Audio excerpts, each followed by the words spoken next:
There are currently 31 people watching, just so you can have stage fright. Where do I sit? Right there. Right there. Yes. So what's your name? My name's Zach. ZAC? ZACH. ZACH. Do I put these on? Yep. And we wiped them down careful. Okay. Good.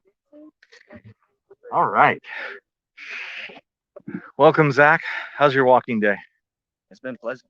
Excellent. The weather's so nice today. It is. Yeah. In street epistemology, we like to ask people about things they believe. Okay. And then why they believe them, and then what are their authorities, what methods do they use to come to understanding and stuff like that, and not push back. Mm-hmm. Whatever my position is on your claim doesn't matter to me. Do you have a claim that affects your behavior, choices? I'm big on energy. Energy. So basically, I believe that whatever goes in within us is going to reflect on the outside as well. Okay. So basically, the law of attraction, stuff like that. I'm Okay. definitely big on understanding in terms of belief, really understanding the true meaning of belief and the power of your imagination and so on and so forth. Okay. So is the claim that energy, I guess the topic is energy, and the claim is that the power of imagination has power outside in the world beyond the obvious. Mm-hmm. Yeah. So can you define that for me? Or what? Can you give me an example of when that works or how that works? So, for example, let's say energy is motion, right? So Sure. you can tell something has energy if it's in motion. Uh-huh. So with everything going on right now, we see the wind moving. Yep. That's energy, some form of energy. So if we can imagine whatever it is that we want, Mm-hmm. the energy that we put behind it, so the feeling that we put behind it makes it come true in the physical. Meaning it's all, whatever it is that we think about is always around us. I'm talking about abundance. Mm-hmm. So that's where a lot of people feel like, oh, wow, well, if we're all abundant and so on and so forth, why is such and such happening to me? Well, it's because we keep thinking about it. We keep focusing on it. And whatever we focus on, there's a thing in our brain called the reticular activating system that basically allows us to see what it is that's most important to us by our words and our energy and our imagination. This is a new word to me. Reticular activating system. Yes, sir. Ah, okay. What does that do? So it's like a compass. Okay. It's like a compass. So with the conscious mind, right, we have ideas, so on and so forth. Like, it's really, there's two sides. There's a conscious and the subconscious. The reticular activating system is like the doorway to get into the subconscious. Mm-hmm. So the more we keep saying something, or the more that we keep seeing something and we feel that it's important, our reticular activating system is then going to be like, okay, it's now in the subconscious mind. Mm-hmm. Now I'm going to make it aware, or make you become aware of whatever it is that you're talking about. So for example, what type of car do you drive? Sprinter van or VW Bug. Okay. And do you see your Sprinter van or VW Bug? It's not yours, but do you see it? It could be on a highway driving the opposite direction, but whenever you see it, it catches your eye, right? Sure. Yeah. If I see white vans, Sprinter vans, yeah, definitely. So what's happening is you have related your car to be important to you. So every time you see something that resembles your car, yeah, your mind's automatically going to go, oh, okay, that's what. Yeah, sure. So my whole philosophy, and my dream car, I see that all the freaking time. All the time. Teslas, all the freaking time. All the time. Yeah. And it just the more you see it, it just gives that, that feeling. Yeah. That it's already done type thing. Yeah. It gives you the feeling like it's already done. And that helps you get to doing it. Is that? So, okay. So now we're going to a different topic. Well, no, I want to stay on your claim. I don't want to distract you. So you take it where you want to go. Yeah. I mean, it all falls in line. So my mentor, he came up with this formula called the success formula. Uh-huh. So success is depending on whatever you believe success is. Uh-huh. So he said desire plus skills times faith equals success. Desire times skills times faith. Plus skills times faith. Oh, sorry. Desire plus skills times faith equals Okay. success. equals success. Right. So faith is an important multiplier in the question. Absolutely. Tell me about faith. What is faith? Faith comes from hearing. So essentially, Okay.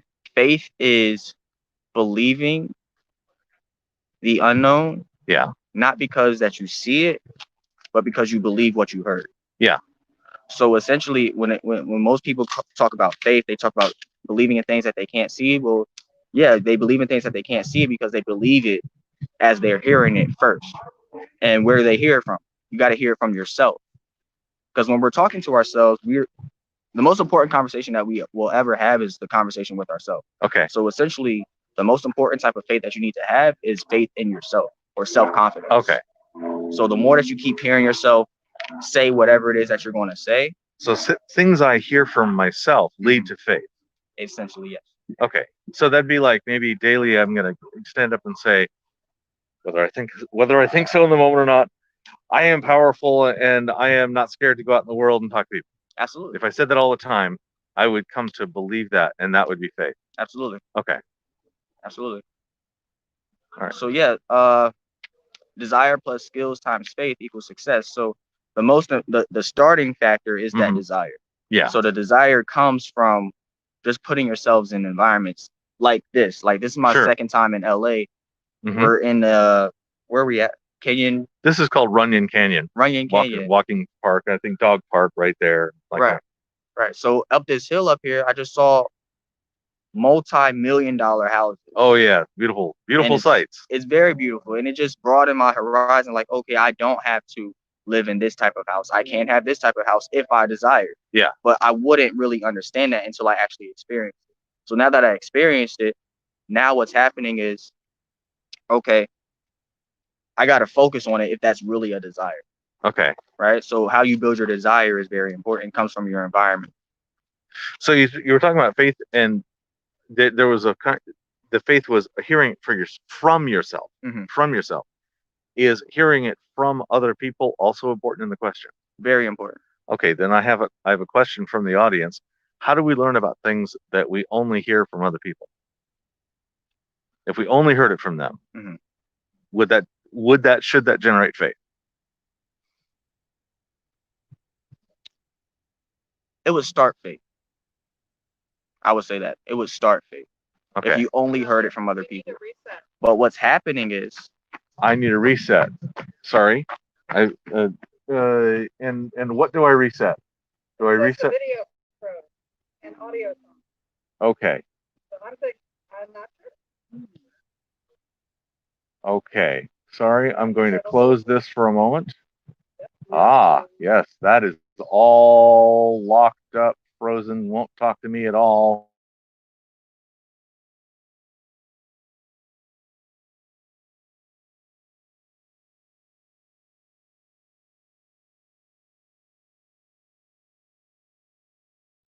Good, you're still visible. That's good. What's up, world? Haha. Am I back? Do I have audio? I can see that I have video.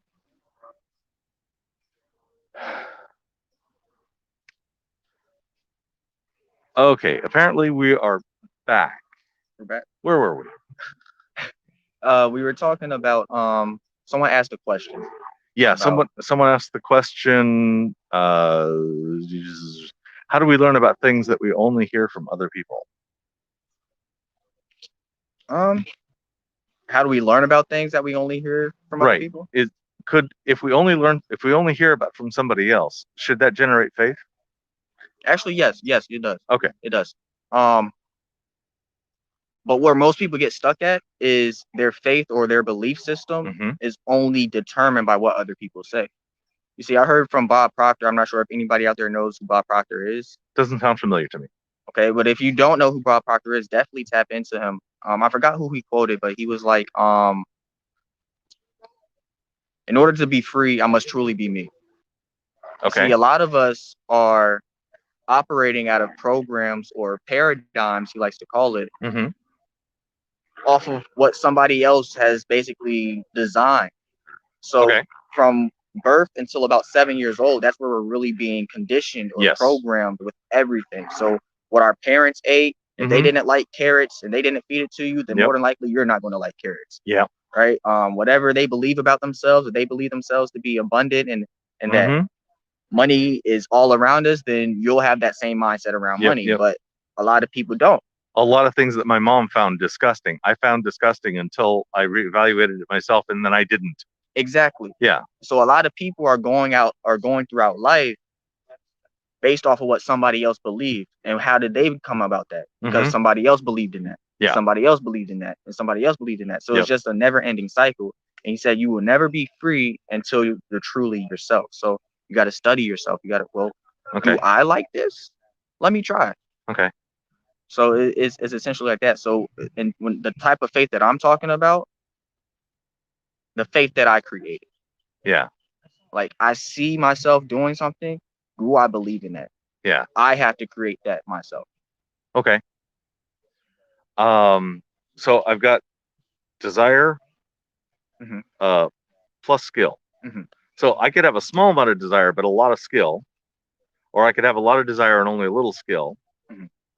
And then I have to multiply that by faith. If I had zero faith, I get no success, right? No success. If I have lots and lots of faith, but only a little bit of this, I could have some success. Some. Okay. Could somebody develop faith, but because that's informed by like their parents wrong or the things they heard from outside, does bad faith result in no success? Does wrong faith in the wrong thing, faith in the wrong belief lead to zero success, or is it different? Well, success is based off of perception. So depending on what they believe is success or what success is or not, if you have bad faith, so if you have been hearing bad things about what you believe is successful or not, and you're not there, then that's the reason why you're not there. So essentially, yes, but it's based on perception on what you believe success is. All right. Do you know people who have strong faith and are wrong? What is it wrong? What would you say is it wrong? I'm pulling for a really extreme example, so sorry if I'm taking it a weird direction. No, go ahead. I think 19 people on airplanes in 9/11 had a hell of a lot of faith, and I think they were really wrong. Yeah. Okay. Now, maybe that's a different kind of faith than you're talking about. Now, what was the beginning of your question? I want to make sure I answer it right.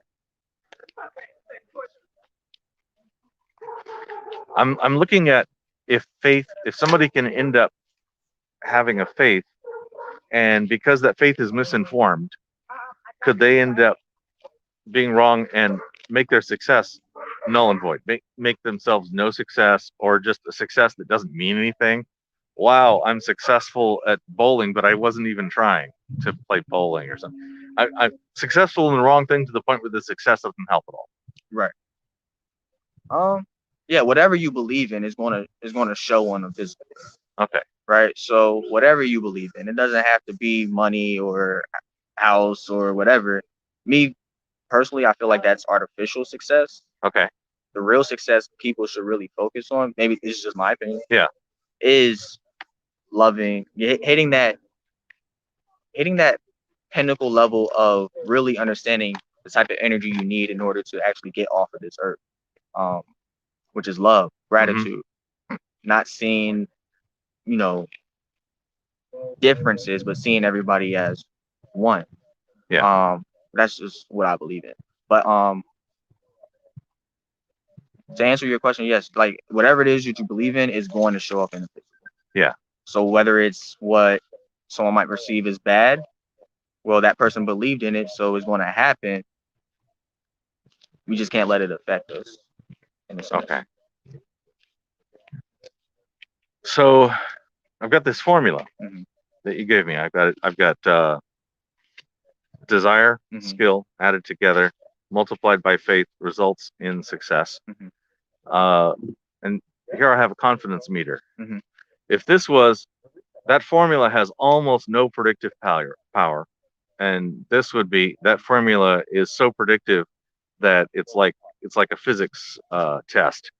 Where would you fit on that scale? In terms of my confidence in the formula, Yeah, I 100% believe in it. 100% believe it. Boom. Yeah. Okay.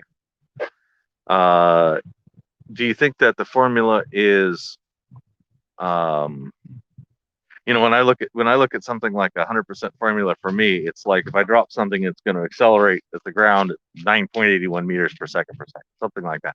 Or I get really, really high confidence, and it's really precise. Mhm. Do you find yourself that is a really precise formula as well, or is this more of a generalizable formula? It's a precise formula. Precise formula. Okay. Whatever you build a desire about, whatever it is, like for me, Mhm. for me, for example, I'm in business. Yeah.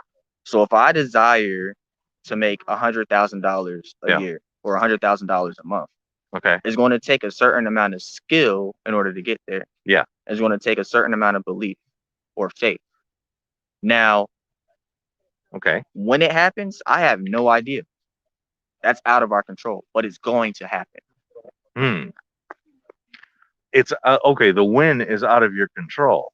The win is out of our control, and that's where a lot of people mess up. They're always wondering, Okay, well, so- when is it going to happen? So there's a variable in this one. When we get to success, there's a patience. There's a waiting for it, and not necessarily being able to know that this times this is going to equal this next week, but it just eventually. Eventually, and that's another key how you can tell someone has faith. Hmm. You know when you have faith when you're at peace in the middle of your storm. Okay, so if you haven't got the success yet, you can know your faith is good if you're not worried and you just continue to believe the thing. Correct. Okay. The hypothetical is a little weird. The question I'm about to ask is weird because you're already at 100. Mhm. So I'll ask the question, then I'll give you an alternate because maybe it's weird. The question is, what could you learn tomorrow? Doesn't have to be something that's true, but it's the kind of thing that would raise your confidence in your claim. In this case, what could make you more sure that this formula is operational? But you're 100%. So maybe the question is, what evidence could you give me that would make it easier for you to tell somebody else and they believe you? What evidence could you give me that would convince me that this works? Yeah, absolutely. I'll give my own example. Mm-hmm. About 3 or 4 weeks ago, I quit my job. Okay. That's been a desire of mine for, I would say, last year. I made that a desire. Okay. And only thing I had to work on was the skills needed in order to do so, and my faith in myself that I could do so. Okay. So during that time period, what am I doing? I'm always thinking about what it is that I want. So I'm picturing or imagining. Here's where imagination comes in. I'm imagining me doing whatever it is that I want. I'm imagining me on the beach while everybody else is working, or just doing something, right? And I'm always speaking about it, right? And I'm always speaking about it. And because I speak about it, I'm always hearing it. Right. Totally. And I always hear it. That means I'm focused on it. Okay. So how I speak, that's going to come across whoever it is that I speak to. Yeah. So here's where my skills come into play. With me, I have to network with other people. Yeah. So they're not going to believe that I'm on a mission and that I see where I'm going unless I have that confidence with myself. So I have to work on my skills in terms of, well, how am I networking with people? Am I smiling all the time, or am I not smiling all the time? Okay. Or so that's part of the skills. That's part of the skills part of the equation. Yeah, whatever it is that you want, like it doesn't necessarily have to be for business, but for anybody in sports, for example, you got to have the desire to get to the highest level. But you still need the skills. Like you have to know how to dribble the ball if you're playing basketball. You have to know how to do things at a different type of level the higher you go. But you also have to have faith. Is faith like self-confidence in this case? Correct. Okay. Very good. So somebody asks, there's like 31 people watching. So some of them are talking in Discord. Does faith help in any way besides motivating you? Is it more than motivation? It's definitely more than motivation. More than motivation. What's the part that's outside of, because obviously motivation. Yeah. If you believe in yourself, you're motivated. Yes. What's the other part? It's inspiration. Motivation wears off. It's like Okay, deodorant, I got or you. it's like a shower. You gotta take one every day. So you gotta motivate yourself every day. That's how you So build your motivation drive. is short term, inspiration is long term. Yeah, inspiration is long term. So Okay. by inspiration, I like to look at or break down the word. When you look at it in spirit, Mm-hmm. or Inspiration. Okay. or in spirit, right? So whenever you're talking about inspiration, you're inspired by something when you're fulfilling your purpose. Okay. So that's what it is for me. Like, my purpose isn't just money. It's going to get me money. My purpose isn't just business. I'm going to fulfill my purpose through a particular business or whatever. But my purpose is speaking life into people. Okay. And showing people the power of belief. Okay. So for me, like, my faith, motivation is at the beginning. Like, I talk to myself every day. Cool. Yeah, I definitely talk to myself. Mm-hmm. But the faith part, when you feel it, Mm-hmm. that is already done. That's another thing. The feeling is a secret. If anybody wants to look into that, that's a great book by Neville Goddard. The Secret. The feeling is a secret. The feeling is the secret, or feeling is a secret. Feeling is the secret. The feeling is the secret. Correct. Okay. Mm-hmm. But once you feel that it's done, that's how you know you're living in purpose, inspiration. Okay. All right. So the other hypothetical, that's the one that goes the other direction. Probably the one you're more expecting. That's the next question. What could you learn hypothetically that would reduce your confidence in this formula? That would reduce my confidence? Yep. That would put a sliver of doubt to say, wait, maybe there's something else going. Maybe there's another factor to this formula that I'm missing. Or maybe in some situations it doesn't apply. That kind of thing. I wouldn't say anything. There's nothing there. There's nothing there because I've seen it work for myself. Uh-huh. And I've seen it work for my mentors, and I've seen it work for other people. Okay. So whenever there's doubt, that just means you're not believing it. Okay. So what if you met somebody who had really significant desire and who had excellent skills and who, as far as you could tell, had great faith, motivation, inspiration, and they live a moderately long life and do not achieve a success that you or they recognize?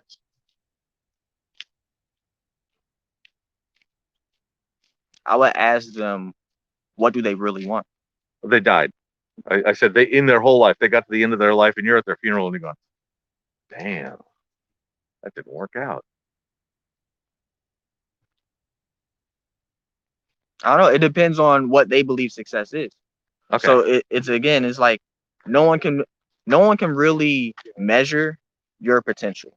Like, I have no idea the amount of great things that you can do. Okay. You can this whole thing that you're doing can blow up. Yeah. And it can inspire so many people. I hope so. I definitely do too. And it's like nobody knows your potential. We all have infinite potential. Yeah. We just have to tap into it ourselves. Okay. So for that question, I would really have to understand, what did that person really want? Because if they just lived an ordinary life and everything was good, maybe that's what they really wanted. Who's to say that they weren't successful? Right. So it just depends on, what do you really want, and are you willing to go through the process? Because a lot of people don't understand that there is a process, and there's a part of you that has to die in order to get there. But people don't want to kill that past versions of themselves. They just want to stay the same and try to get to another level. But another thing that I heard from Dr. Joe Dispenza, he said, our reality is created by our personality. So if we want a new reality, we have to create a new personality. Okay. If you want a new reality, you're going to have to create a new personality. And I think this is what you mean, dying to something. And I think you're talking about like a death of the ego, because you're not talking about that physical death. You're not talking about anything like you're saying that something about my psyche and my attitude, I'm going to have to let something significant go. And really maybe break some habits. Correct. Yeah. Okay. All right. Thank you for this. Yes, sir. Thank you for this conversation. Absolutely. In this process, I tend to stay really neutral and try not to give you any pushback as far as like an alternate position. You are welcome to ask me any questions you like. I don't want to hide behind neutrality. So your time if you want.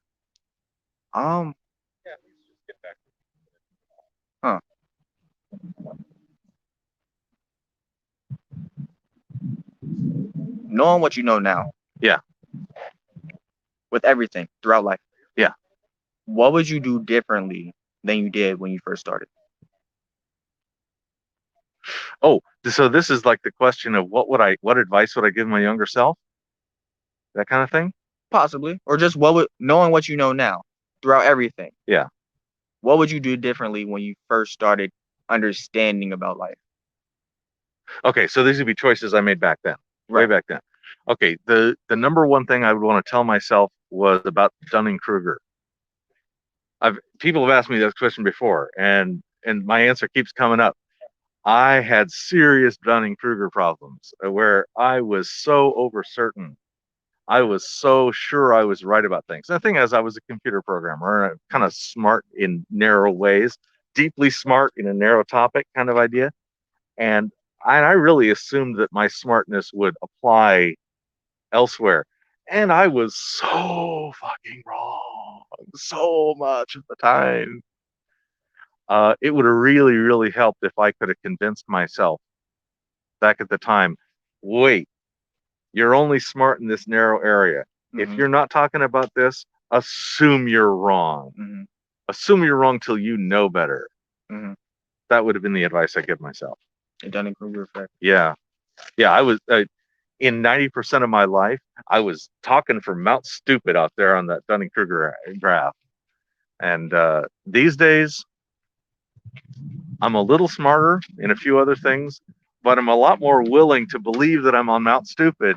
And so the intellectual humility keeps me from being a jackass. Right. I'm not smarter, but I'm less of a jackass. Right. Yeah. Absolutely. And I think that really hurt me in a bunch of times in my life. I think I lost a lot of opportunity because other people could tell I was Dunning-Kruger and didn't know how to tell me and make it work. Yeah, and that stops a lot of people too. I really actually just heard about that word maybe 5-6 months ago. Okay. And I studied it too, and I was like, wow. Yeah. I see myself do that a few times. Yeah, I've only known it for like 5 years, and they started their work in like 99, so I'm late to the party. Yeah, absolutely. We both are. But I, like yourself, I caught myself doing it. And I'm like, wow. So that's what stops a lot of people. So if anybody that doesn't know the Dunning-Kruger effect, it basically means, in a nutshell, you come across information, or there's two sides. There's people who really know something, and you know when somebody really knows something where they're not talking about it all the time. And somebody who really just barely knows a thing, but they know like the gist of it. They talk about it like all the time to a point where it's like a know-it-all. You guys ever ran into a know-it-all? Totally. So that's where it comes from. Like the people that actually know. Me. Oh, I was insufferable. Yeah. So the people that actually know what it is that they're talking about, they don't talk about it because they feel like, oh, it's common knowledge. Everybody knows this, but everybody doesn't know it. Right. So thank you. I've really appreciated this conversation. Yeah, my pleasure. I enjoyed it very much. I want to give you an obvious bribe, one of these little squeezy things. Okay. I'll take they fit in a set of 3, so that's an obvious bribe to have you come back 2 more times. I got you. All right. Thank you much. I appreciate you. Can I shout out my Instagram page or anything? Talk it. And if you want to, you can even come over here and type it. Okay. Into the live chat, and then we will go back later and throw that in the description of the video. Okay. Awesome. So yeah. So guys, my Instagram is actually Build with Zach, Build with Zach, Zach. That's the name of my Twitter as well. I actually just created a new Twitter. Okay. So I'm definitely going to talk more on there. And my Facebook name is Zachary McEady, Zachary. Zachary. Correct. And McEady, MC. Space. MC. EADY. Excellent. All right. I appreciate All right. you. So I'll look those things up and throw them in the description when we're editing later. Absolutely. I mean, we're live streaming now, but we're going to take these individual things and also chop them up into separate videos and release them so that people don't have to sit through a 4 or 5 hour live stream to catch all the conversation. Absolutely. Thank you. Thank you. I want some tape.